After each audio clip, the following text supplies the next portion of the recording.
What's up, you guys? Hey, thanks for watching these videos. As always, I got a short little story for you today about something that happened to me in residency. It's a good lesson. I think there's a good lesson at the end. Pay attention, damn it! Anyway, I was in the ICU taking call. I think it's my second year of residency. We were doing Q2 at that time. Most of the time it's Q3, which that means is every third day or every second day you're on call. So if it's Q2, basically what you do is you come in on Monday at 6 a.m. If you're on call that day, you stay until Tuesday at 12 p.m. You go home, you come back on Wednesday at 6 a.m. and then you're on call again until Thursday at 12 p.m. and then you go home and come back on Friday and you're on call until 12 p.m. on Saturday. So that would be like a week of Q2. Sucked real bad. But anyway, we were doing that because like we had some kind of shortage of residents or something like that, and usually it's Q3, which is not as bad. So what happens in residency when you want to do anything or have fun, or I've talked about this before, you just have to go out and do it, because if you're like, oh, I'm gonna wait for the perfect time when I'm rested and I have a day off tomorrow and blah blah blah, it never happens.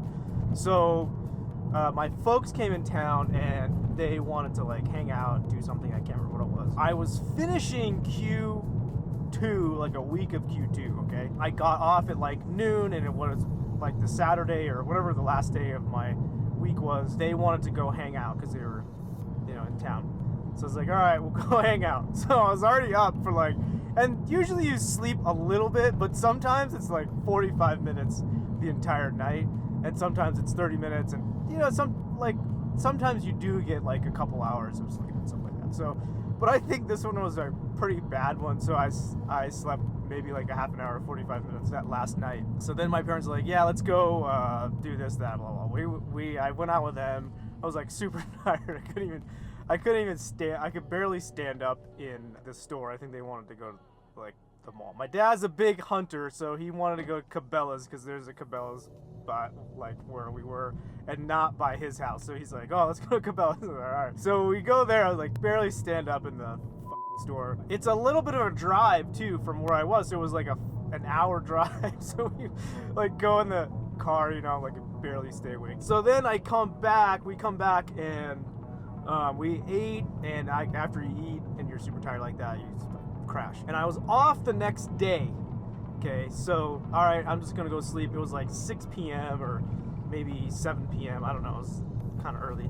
So they're like, yeah, you go to sleep. We'll just hang out, whatever. So I go to sleep, and I wake up the next day. I slept like 14 or 15 hours, I think, like straight through. Did not wake up. Wake up, and I'm like, oh man, like what? It's like one of those sleeps where you don't even know what planet you're on. You're like, what?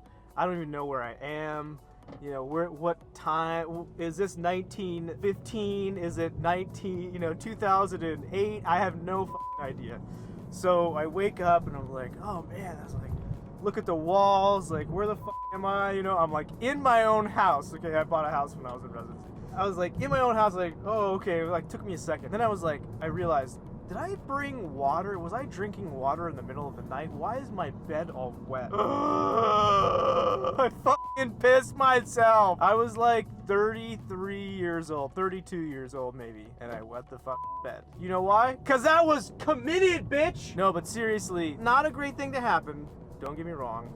And it's super embarrassing. That just shows you the level of commitment you need to have if you're gonna be a doctor/surgeon. And I think it's important to get to that level because a lot of people are relying on you, and you need to be fully committed. And a lot of people ask me about being a PA or an NP and stuff like that, and it's the same.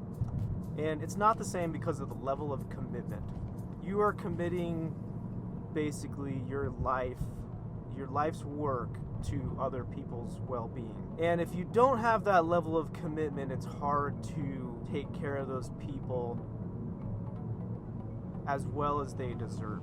I would encourage everybody to really, when you're starting your rotations or you're in med school or when you start seeing patients, like take that ownership. And I think that's the difference. And anybody can have ownership. The PAs can have ownership, the nurses can have ownership, the NPs, it doesn't matter, the pharmacists, and some doctors don't have ownership.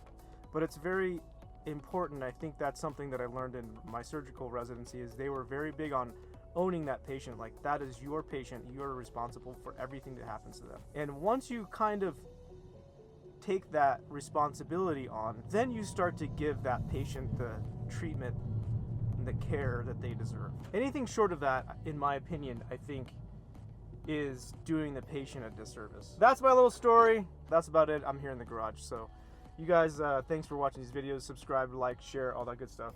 I'll see you next.